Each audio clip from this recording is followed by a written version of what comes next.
I didn't tell anyone for weeks. Not my friends, not my mom, not even the one person I usually told everything to.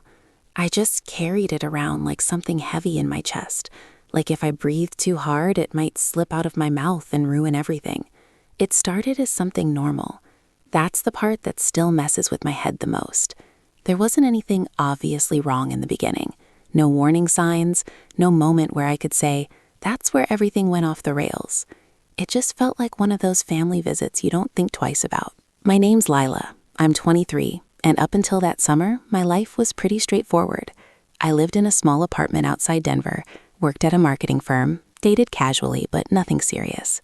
I talked to my mom every couple days, and I visited my grandparents maybe once or twice a year. They lived out in a quiet suburb in Arizona, the kind of place where every house looked the same and nothing ever seemed to change. My grandma had passed away 2 years earlier, and since then my grandpa had been alone. He was in his early 70s, still sharp, still independent, the kind of man who insisted on mowing his own lawn and fixing things himself even when nobody asked him to. We weren't incredibly close growing up, but there was always a kind of quiet warmth there. He wasn't overly affectionate, but he'd remember little things about me, the way I liked my coffee, the books I used to read as a kid. So when my mom called and said, "He's been asking about you a lot lately. I think it would mean a lot if you went out there for a few days," I didn't hesitate. I booked a flight that same week. When I got there, everything felt exactly like I remembered. The same driveway, the same faded blue mailbox, the same creaky front door that stuck a little when you pushed it open. He greeted me with this half smile, like he didn't quite know what to do with his emotions, and pulled me into a brief, awkward hug. "You look different," he said, stepping back and looking me over. "Different good or different bad?" I asked, laughing. "Just older," he said, like that explained everything. The first couple days were easy, comfortable. We fell into this routine without even trying. Mornings were slow, coffee at the kitchen table, sunlight coming through the blinds, him reading the newspaper while I scrolled through my phone. Afternoons, we'd run errands or sit out on the back patio, talking about random things. He told me stories about when he was younger, about his job, about my mom as a kid. At night, we'd watch TV in the living room, old movies mostly. He liked classics. I didn't always understand why he loved them so much, but I liked listening to him talk about them. There was something calming about it. Looking back, I think the shift started on the third night. We had opened a bottle of wine. That wasn't unusual by itself. He'd have a glass with dinner sometimes, but this time it turned into more than that. One glass turned into 2, then 3. We were sitting closer than usual, our knees almost touching on the couch. He started asking different kinds of questions. Not inappropriate, not at first, just more personal. "Are you seeing anyone?" he asked, his voice softer than usual.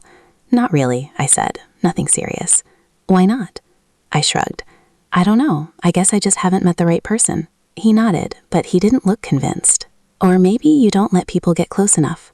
That caught me off guard. "What's that supposed to mean?" "I mean," he said, turning slightly toward me, "you've always been a little guarded, even as a kid." I laughed it off, but something about the way he was looking at me made me feel exposed, like he was seeing something I didn't even fully understand myself. "Maybe," I said, "or maybe I just have standards." He smiled at that, but it didn't feel like the usual kind of smile. There was something else in it, something I couldn't quite place. We kept drinking. At some point, the conversation shifted again. It got quieter, slower. There were longer pauses between sentences, moments where we'd just sit there, not saying anything, but not looking away either. I remember noticing how close he was, how his shoulder brushed mine when he shifted, how neither of us moved away. I told myself it was nothing, just the wine, just the late hour, but then he reached out and tucked a strand of hair behind my ear. It was such a small gesture, something that could have been innocent, but it didn't feel innocent. My body reacted before my brain could catch up. I froze. My heart started beating faster, this strange mix of confusion and something else I didn't want to name. "You've grown up a lot," he said quietly. I should have pulled away. I should have said something, made a joke, changed the subject, anything. But I didn't. I just sat there. There's this moment that keeps replaying in my head, over and over. The exact second where everything could have gone a different way. Where I could have stood up, walked to my room, and none of what happened next would have ever happened. But I didn't.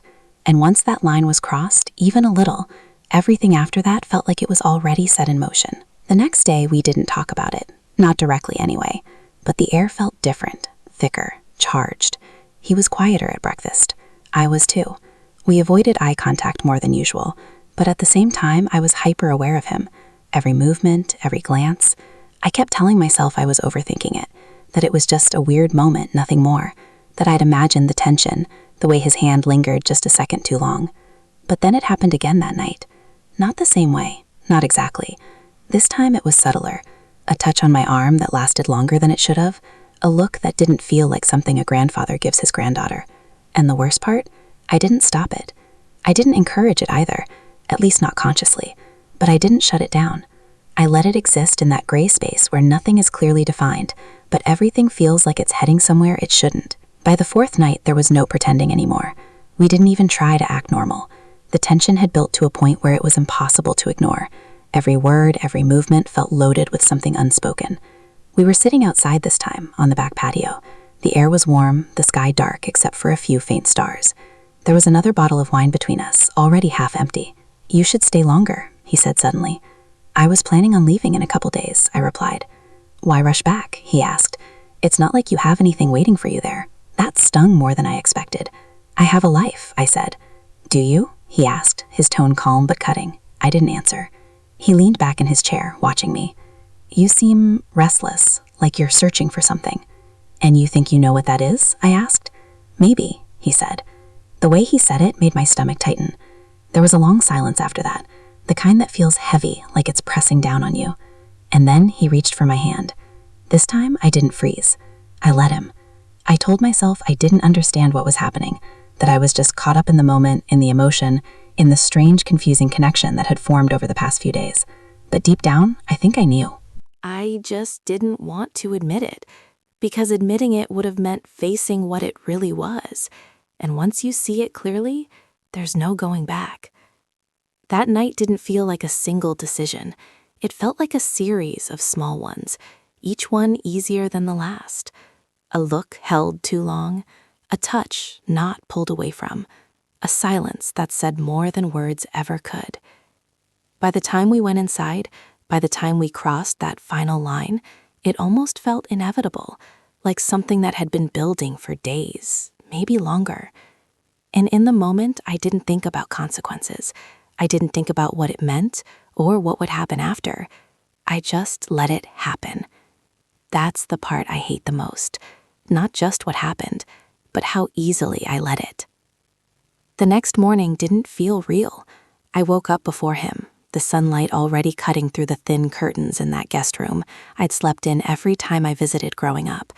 For a few seconds, everything felt normal, familiar, safe. I stared at the ceiling, listening to the quiet hum of the house, the distant sound of a lawnmower somewhere down the street. And then it all came crashing back. Not in pieces, not slowly, all at once. My stomach dropped so hard it felt like I was falling. I sat up too quickly, my head spinning, my chest tight like I couldn't get enough air. My body felt wrong, like it didn't belong to me anymore, like I had stepped outside of myself and couldn't find my way back in. I looked around the room, half expecting something to look different, like there would be some visible proof of what happened. But everything was exactly the same. The same beige walls, the same old dresser, the same framed photos of family vacations from years ago. That almost made it worse, because it meant the only thing that had changed was me. I swung my legs off the bed, my hands shaking. I didn't want to think, I didn't want to feel. I just needed to get out of that room, out of that house. But when I opened the door, I froze. He was already awake, standing in the kitchen, pouring coffee like it was any other morning. For a second, I just stood there, watching him, waiting for something, anything, to break the illusion, for him to look different, to act different, to show some kind of reaction. But he didn't.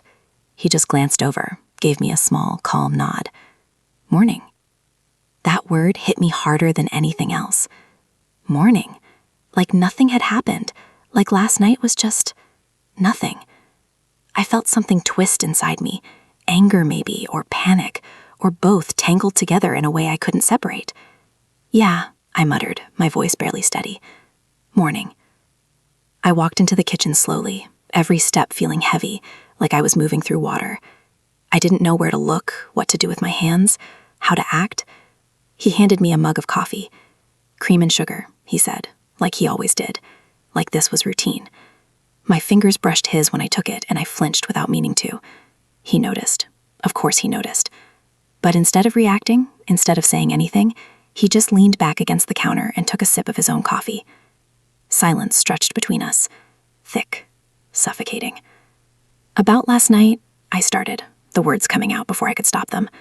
He cut me off gently. "You don't have to say anything." That made it worse. "I think I do," I said, my voice sharper than I intended. He looked at me then, really looked at me, and there was something in his eyes I couldn't read. Not guilt, not regret, something calmer, more certain. "It doesn't have to be complicated," he said. I stared at him. "Doesn't have to be? Are you serious right now?" "What happened," he said, shrugging slightly. "We were both there. We both made a choice." My chest tightened. This isn't just some random thing." "Why not?" he asked. I let out a short, disbelieving laugh. "Because you're my grandfather." The word hung in the air between us. For the first time, something flickered across his face. Not shock, not even discomfort, just acknowledgement. "And," he said quietly, I felt like the ground shifted under me. "And," I repeated, my voice rising, "that's your response?" "I'm saying," he continued, his tone still calm, "that labels don't change what happened between us." "That's exactly what they do," I shot back. "That's the whole point." He set his coffee down slowly, watching me with that same steady gaze. "You didn't seem concerned about labels last night." That hit harder than I expected, because it was true, and I hated that it was true. I opened my mouth to argue, to defend myself, but nothing came out. The words got stuck somewhere between my throat and my chest, tangled up in all the things I didn't want to admit. He took a step closer. I didn't move. "That wasn't one-sided," he said softly. "I know that," I said quickly, too quickly. "I know that, okay? This isn't about blaming you." "Then what is it about?" I didn't have a clean answer. It was about everything. About how wrong it felt now, in the daylight, compared to how easy it felt in the dark. About how my brain was screaming that this shouldn't have happened, while some other part of me kept replaying it in a way I didn't want to understand. "It's about the fact that this shouldn't have happened," I finally said. "But it did," he replied. We stood there, staring at each other, neither of us willing to back down. Finally, I looked away. "I think I should leave," I said quietly. There was a pause. "If that's what you want," he said. I nodded, even though my chest felt tight again. "Yeah, I think it is." He didn't try to stop me. That might have been the worst part. No argument, no apology, no attempt to fix anything. Just acceptance. Like this was normal. Like I was the one overreacting. I packed my bag in a blur, barely registering what I was throwing in. My hands were still shaking, my thoughts racing so fast I couldn't hold on to any of them long enough to make sense. By the time I walked out the front door, he was standing in the hallway, watching me. "Drive safe," he said. That was it. I didn't respond. I couldn't. I just got in my car and left. The drive back to the airport felt like a dream. Everything around me looked the same, but it all felt distant, like I was watching it through glass. I kept replaying everything in my head, every moment, every choice, trying to find the exact point where I could have stopped it, trying to convince myself that it wasn't really my fault. But every time I kept coming back to the same truth. I didn't stop it. And now I had to live with that. The first week after I got home, I avoided everything. Work, friends, calls from my mom. I told my boss I was sick, stayed in my apartment with the curtains closed, barely eating, barely sleeping. Every time my phone buzzed, my heart would jump, terrified it was him. But he didn't call. He didn't text. It was like I had imagined the whole thing, except I hadn't, because my body reminded me. At first it was small things, feeling off, tired in a way that didn't make sense, a constant low nausea I couldn't explain. I ignored it. I told myself it was stress, anxiety, anything but what my mind kept trying to suggest. Until I missed my period. That's when the panic really set in. I remember standing in my bathroom, staring at the calendar on my phone, counting the days over and over, like somehow the numbers would change if I did it enough times. They didn't. I told myself it was nothing, that stress could do that my body was just reacting to everything that had happened. But deep down, I already knew. I just wasn't ready to face it. It took me 3 more days to finally go to the store. I picked the test up like it was something dangerous, something that could explode if I held it too long. I avoided eye contact with the cashier, shoved it into my bag, and practically ran back to my car. My hands were shaking the entire drive home. I kept telling myself I didn't have to take it right away, that I could wait, that maybe it was better not to know yet. But the second I walked into my apartment, I went straight to the bathroom. I couldn't delay it anymore. Those 3 minutes felt like the longest of my life. I sat on the edge of the tub, staring at the floor, my heart pounding so loud I could hear it in my ears.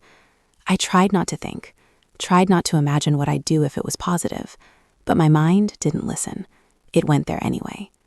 And when the timer on my phone finally went off, I felt like I might pass out. I stood up slowly, every movement heavy, like I was walking towards something irreversible. I looked down at the test, and everything inside me went completely still. 2 lines, clear as day, no doubt. I stared at it, waiting for my brain to catch up, for some kind of reaction to hit.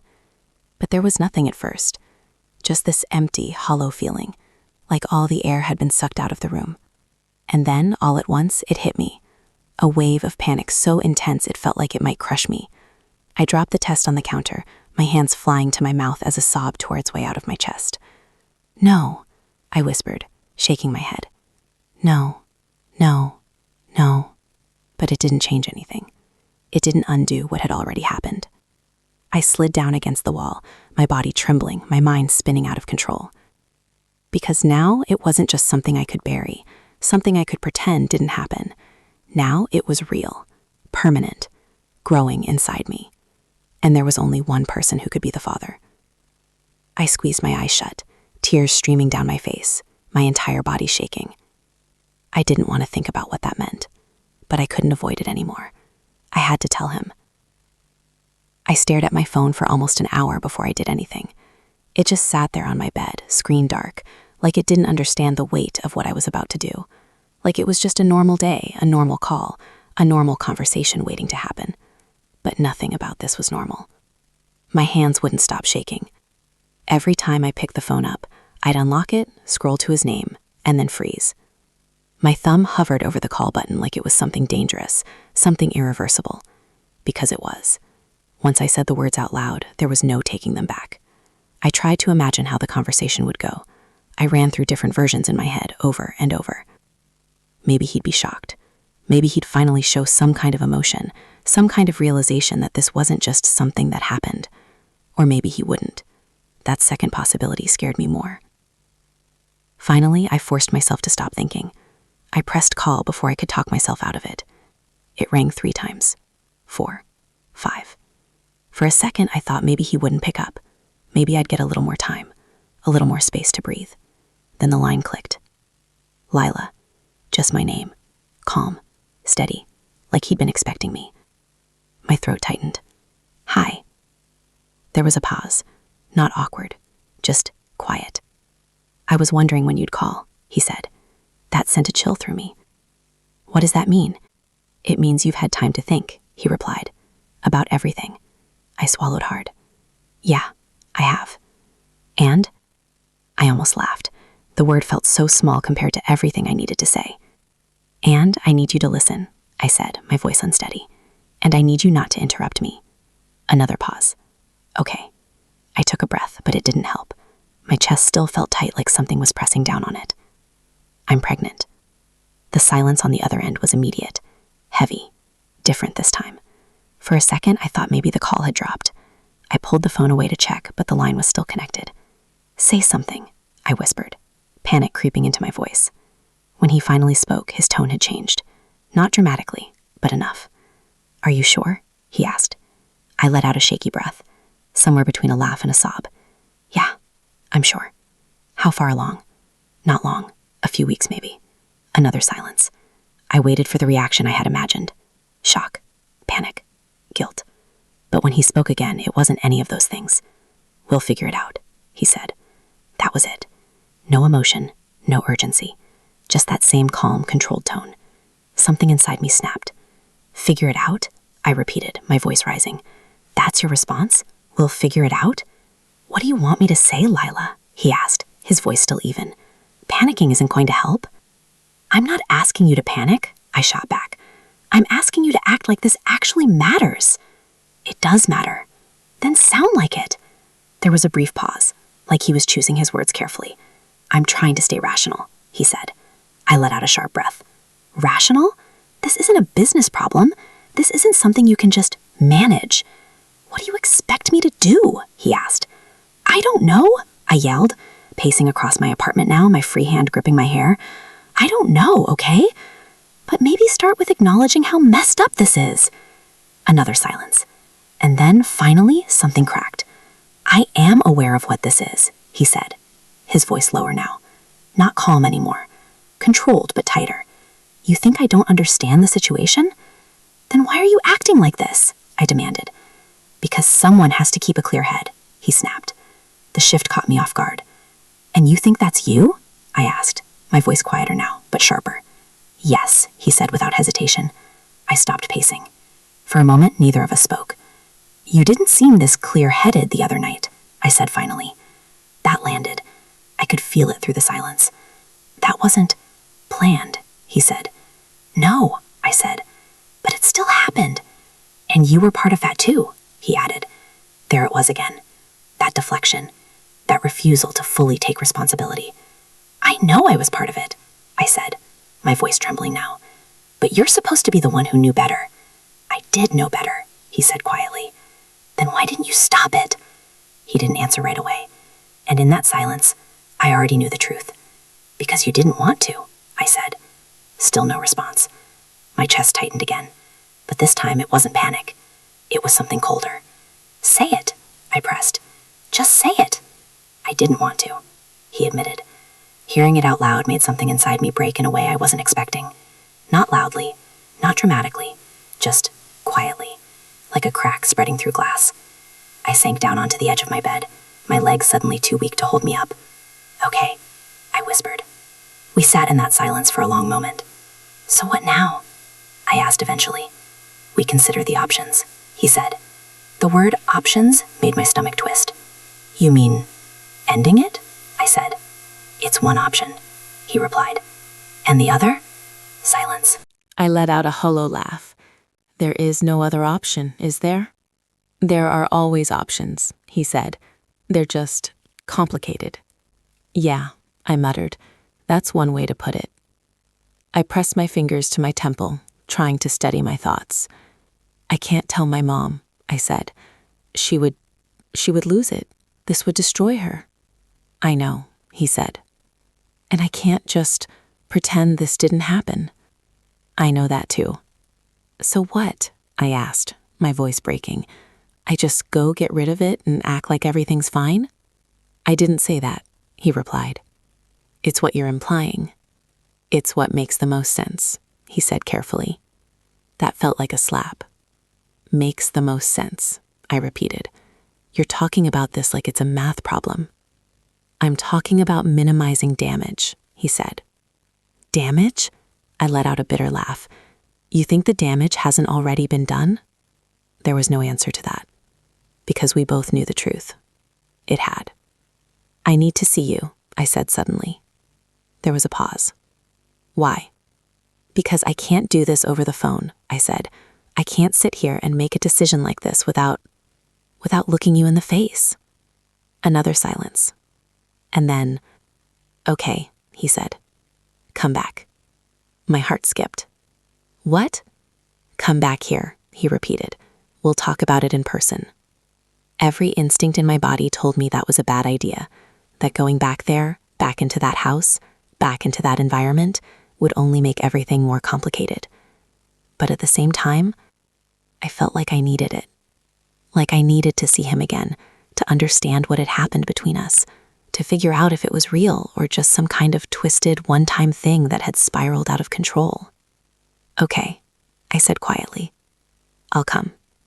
"Drive safe," he said again. The same words as before, but this time they felt different. He hung up before I could say anything else. I sat there for a long time after the call ended, my phone still in my hand, my mind racing. I knew this wasn't going to be simple. I knew there was no easy way out of this. But one thing was clear now. This wasn't over. Not even close. The drive back felt heavier than the first time. Every mile closer to that house made my chest tighten a little more, like something inside me was trying to pull me in the opposite direction. I almost turned around twice, once about an hour in when the road stretched out empty in front of me, and it hit me that I still had time to disappear, to not go back, to not face any of it. But I didn't. I kept driving. By the time I pulled into his driveway, the sun was already starting to dip low, casting long shadows across the quiet street. Everything looked exactly the same. Same house, same mailbox, same stillness, like nothing had changed. But everything had. I sat in the car for a minute, my hands gripping the steering wheel, trying to steady my breathing. My reflection in the rearview mirror looked different somehow, paler, tired, like I hadn't slept in days. Maybe I hadn't. Finally, I forced myself to get out. Each step up to the front door felt slow, deliberate, like I was walking towards something I couldn't undo. Before I could knock, the door opened. He was standing there, like he'd been waiting. For a second, neither of us spoke. We just looked at each other. And it was strange, because everything I had built up in my head during the drive, all the anger, the questions, the need for answers, it all kind of stalled out in that moment, because he looked exactly the same. Calm, composed, controlled. "Come in," he said, stepping aside. I walked past him without a word. The house smelled the same, that faint mix of coffee and old wood and something I could never quite place. It felt almost surreal, like I had stepped back into a memory that didn't belong to me anymore. I dropped my bag by the couch, not bothering to unpack. "I don't want to drag this out," I said, turning to face him. "We need to talk." He nodded. "I agree." We stood there for a second, the space between us feeling too small and too large at the same time. "Are you really okay?" I said suddenly. "Like, actually okay with all of this?" He didn't answer right away. "I'm handling it," he said finally. "That's not what I asked." "I know," he replied, "but that's the answer." I let out a frustrated breath. "You keep doing that." "Doing what?" "Deflecting," I said, "avoiding anything that sounds like real emotion." His jaw tightened slightly. "You think I don't feel anything?" "I think you're pretending you don't," I shot back. That hit something. I could see it in the way his posture shifted, just slightly. "Feeling something doesn't change the situation," he said.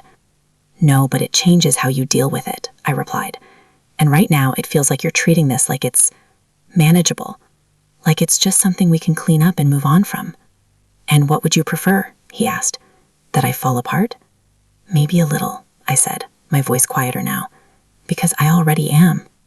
That hung between us. For a moment, the tension softened, just a little. He exhaled slowly, running a hand over the back of his neck. "I don't know how to do this, Leela." It was the first honest thing he'd said since I got there. "Neither do I admitted. Silence again. But this time it felt different. Less sharp, more uncertain. "I went to a doctor," I said after a moment. His head snapped up slightly. "Already?" "I needed to be sure," I said. "They confirmed it." He nodded slowly, absorbing that. "And?" he asked again. "And it's early," I said, "which means I don't have a lot of time to decide."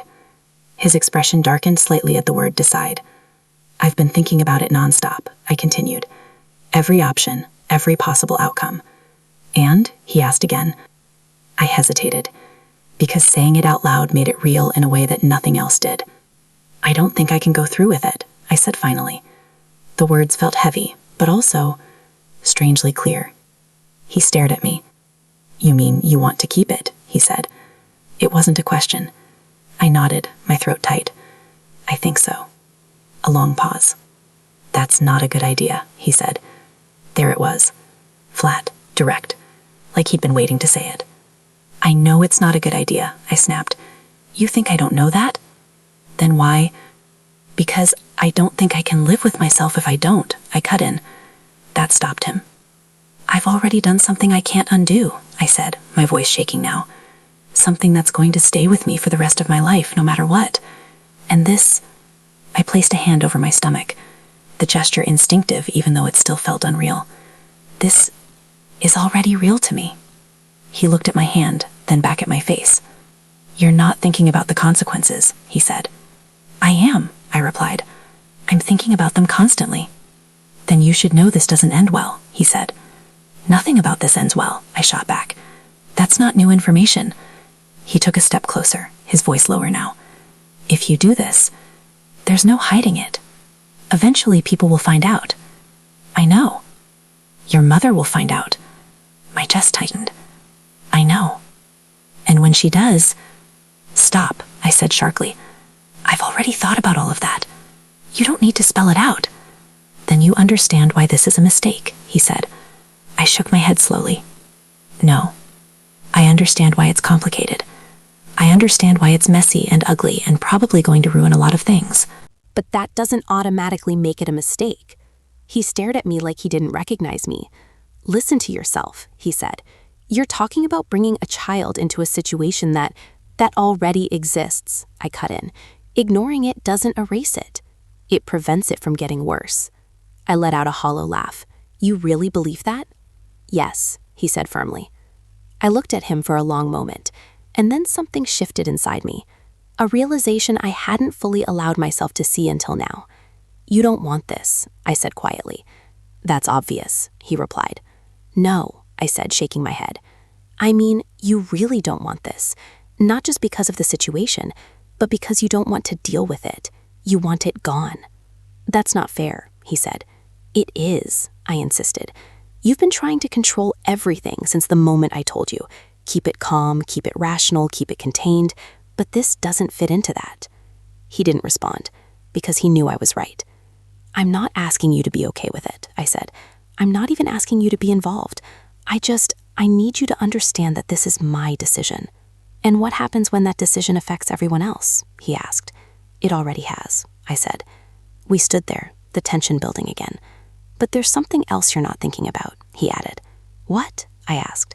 His eyes met mine, and for the first time, there was something raw there, something unguarded. You're gonna start showing, he said, sooner than you think. A chill ran through me. And when that happens, he continued, you won't be able to keep this contained. People will ask questions. They'll want answers. I'll figure something out, I said, even though the words felt weak. Like what? He pressed. You think you can just make up a story and everyone will accept it? I don't know, I admitted, but I'll deal with it when I have to. He shook his head slightly, like he couldn't believe what he was hearing. You're underestimating how big this is, he said. And you're underestimating me, I replied. Another long silence. Then, there's one more thing, I said. He looked at me, waiting. I'm not the only one in this, I added. His expression hardened slightly. What are you saying? I'm saying that whether you like it or not, you're part of this, I said. You don't get to just step back and pretend it's not your problem. I'm not pretending that, he said. It feels like you are, I replied. He ran a hand through his hair, frustration finally starting to show. What exactly do you want from me, Lila? He asked. I hesitated, because I didn't have a simple answer. I don't know, I said honestly, but I know I don't want to go through this alone. That landed hard. He looked away for a moment, like he was trying to process that. And in that silence, something shifted again. Not resolution, not understanding, just acknowledgement. That this wasn't something either of us could walk away from, no matter how much we might want to. He didn't answer me right away. That was becoming a pattern. Every time I said something real, something that demanded an emotional response, he paused, like he was calculating instead of feeling. But this time the silence stretched longer than before, long enough that it started to feel different. He turned away from me, walking toward the kitchen, his steps slower, heavier than I'd seen yet. I watched him go, my chest tight, waiting. I never expected, he started, then stopped. I followed him a few steps, staying just inside the doorway. Never expected what? He braced his hands on the counter, staring down at it like the answer might be written there. This, he said finally. Any of this. I let out a quiet, bitter breath. Yeah, me neither. Another pause. Then he looked back at me, and something had changed. Not completely, not dramatically, but enough that I felt it. You're serious about keeping it, he said. It wasn't a question anymore. I nodded. Yes. He studied my face, like he was trying to find hesitation, doubt, anything he could use to shift my decision. But there wasn't any left. Not in the way there had been before. Then we need to think about what that actually means, he said. I crossed my arms slightly, defensive. I've been doing that. Not like this, he replied. Not long term. Then say it, I challenged. What does it mean? He exhaled slowly. It means there's no version of this where everything stays hidden forever. I know that, I said. No, I don't think you do, he said, his tone sharper now.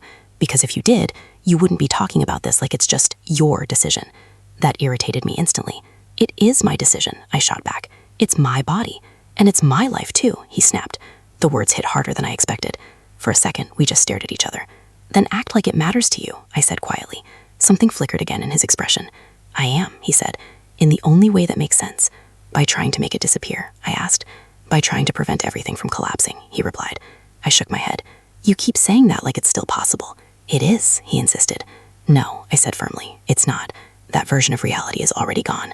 Silence, heavy, final. And then something shifted again. But this time, it wasn't subtle. It was like a wall inside him cracked. You think I don't know that? He said, his voice suddenly tighter, sharper, less controlled than I'd heard before. You think I haven't been thinking about that every second since you left? I froze. Because this was different. This wasn't the calm, detached version of him I'd been dealing with. This was something underneath it. I've lived my entire life a certain way, he continued, pacing now, his movements more restless. Careful, controlled. I built something stable, predictable. And in one night, that's all at risk. And you think I'm not at risk? I fired back. You think this only affects you? I didn't say that, he snapped. You didn't have to, I said. He stopped pacing, turning back to me. And what about you? He asked. What happens to your life after this? You think you just continue on like normal? I don't know what happens, I admitted, but I'll deal with it. That's not a plan, he said. It's the only one I have, I replied. Another long silence. But this wasn't just tension anymore. It was something closer to reality settling in, the kind that doesn't go away no matter how much you argue. You're gonna start showing in a few months, he said again, quieter now. There's no hiding that. I know. And when people ask, I'll say I got pregnant, I cut in. That's not the part they'll question, he said. I swallowed. Because he was right. Of course he was right. They'll want to know who, he continued. And eventually, someone will notice something doesn't add up. I'll figure something out, I said again.